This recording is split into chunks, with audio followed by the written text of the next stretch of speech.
Anybody know who he is? Hello. Hello, Peter. Hello, President Trump. Are you looking to buy or lease today? Well, I'm going to buy, and I'm going to buy because, number one, it's a great product, as good as it gets, and number two, because this man has devoted his energy and his life to doing this. I think he's been treated very unfairly by a very small group of people. And I just want people to know that you can't be penalized for being a patriot. And he's a great patriot. And he's also done an incredible job with Tesla. And I mean, nobody else has a car company started up in the last 30 years that's been successful. I don't think so. And not only successful, but super successful. And because he's able to find billions and billions and billions of dollars of fraud and waste and all of the things. I mean, our country is going to be very strong very soon because of a lot of the things that he's done and a lot of the things that I'm doing. And there's no better team, but there's no better for what we're doing. There's nobody like this, and he shouldn't be penalized. And when I watched the other day, I said, I can't believe it. It should be the opposite. People should be going wild, and they love the product, but because he's finding all sorts of terrible things that have taken place against our country, they want to penalize him in a economic sense, and I just think that's very unfair. So I just wanted to make a statement. I'm going to buy one. Now here's the bad news. I'm not allowed to drive because I haven't driven a car in a long time, and I love to drive cars. But I'm going to have it at the White House, and I'm going to let my staff use it. I'm going to let people at the place use it. And they all are all excited about that. I'm not allowed to use it. Can you believe it? One of my great things in life is that I can, I like to drive cars, but I'm not allowed to. And I will say, this one, the Cybertruck, I bought for a very special young woman. Do you know? I'm sure you've never heard of her, Kai. And she's a great golfer, and she puts the clubs in the back, and I guess it's a very safe deal. She loves it. And I actually bought one about a year ago, and she loves it. And it's very safe, it's very strong, heavy, it's all steel, stainless steel. But the cars themselves, so what is this one, Elon? That's the Model Y. That's a Model Y, so I have a lot of information to put into price. Yeah. I want to make a good deal here. I do notice this. They have one, which is $35,000, which is pretty low. What is that all about? Yeah, I guess we want to make the point that Teslas aren't all expensive. You can get a Tesla for as little as $35,000. Yeah. And I just want to thank the President for his support. This means a lot. And also thank everyone out there who is supporting Tesla. It's really terrible that there's so much violence being perpetrated against people at Tesla, Tesla supporters, Tesla owners, Tesla stores. These are innocent people who've done nothing wrong. But nobody's been, it hasn't been, there's been some physical damage, a little damage, and we want to keep it that way because I don't want to say this, it's just not the appropriate, but law enforcement's out there watching everybody. We don't want this to happen. And not to somebody that's been so good to our country. He didn't have to do this. He didn't have to go through this. And we can't let it happen. And aside from that, I happen to love the product.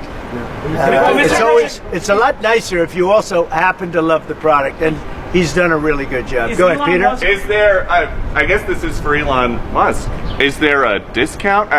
President Trump wrote the art of the deal. Is there any kind of room for negotiating here? Let me answer that. I know he'd give me a discount, but honestly, I don't want to ask for one. I'm president, so I want to pay full price. And what is your message, President Trump? Buying a new car while there are some folks who will see this clip at home and they are struggling with their retirement accounts down at the moment, uncertainty about work ahead.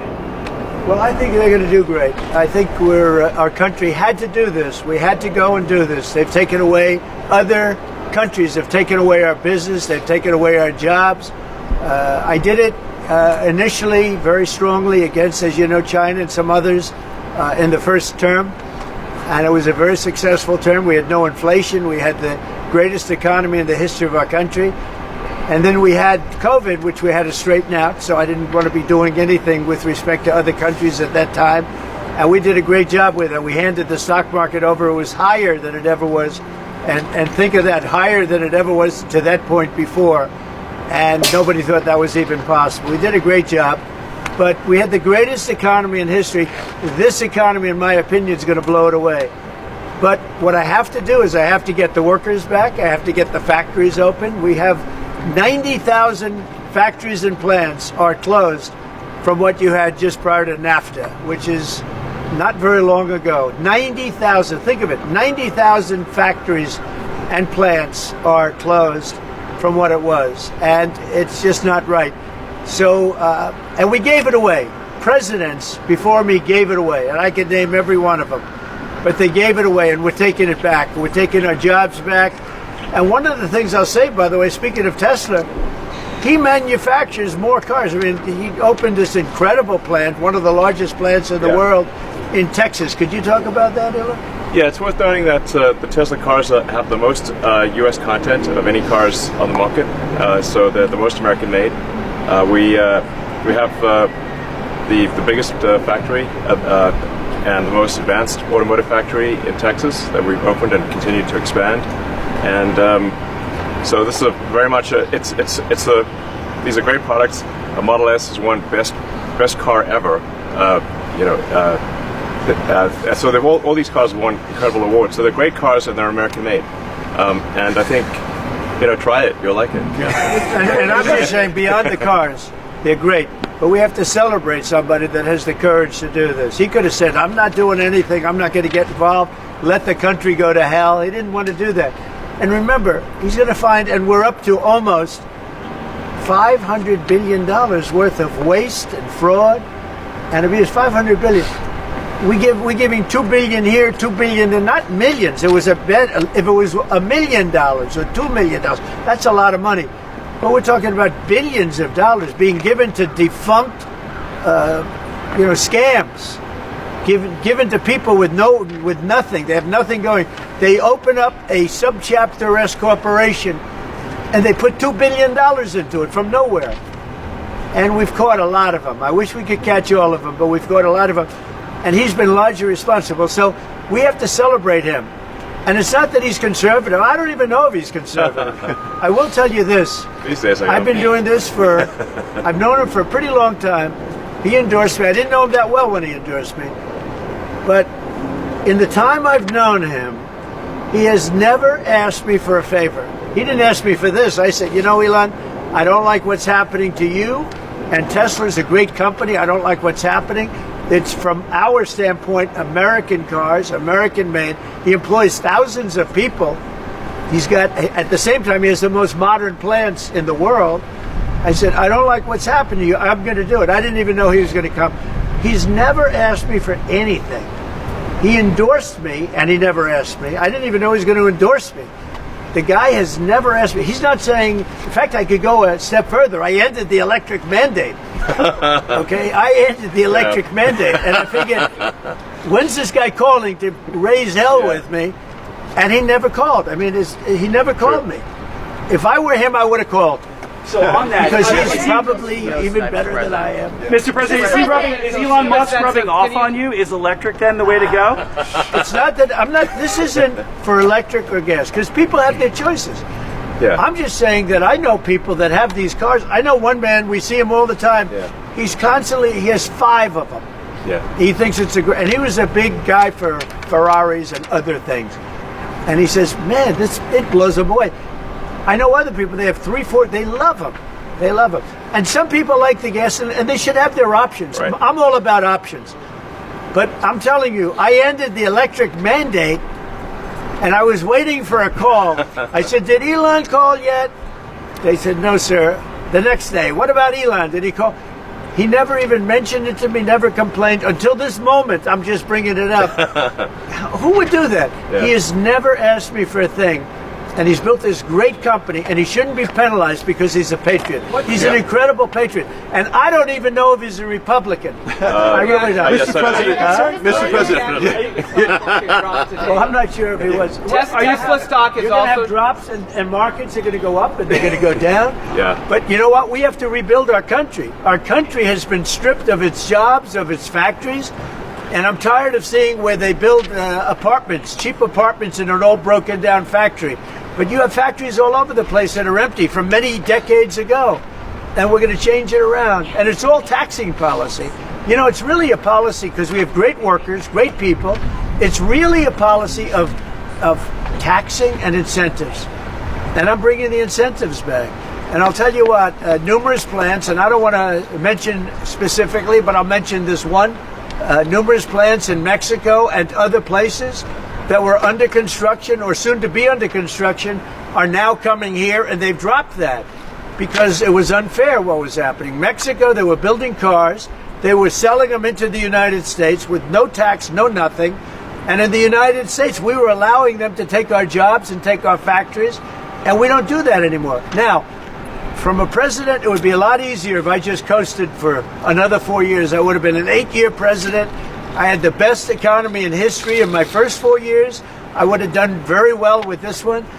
And I had a decision to make. Do I want to do this or do I not? Do I want to do it right? The right thing to do is what we're doing. We're going to get our jobs back, and we're not going to be laughed at. Now, I will say this, that already Canada, and I respect very much, as you know, there's a very strong man in Canada who said he was going to charge a surcharge or a tariff on electricity coming into our country. He has called and he said he's not going to do that. Okay, he's not going to do that. And it would have been a very bad thing if he did, and he's not going to do that, so I respect that. But we were just informed that he's not going to do that. Look, we've been treated very unfairly by Canada. We've been treated very unfairly by Mexico.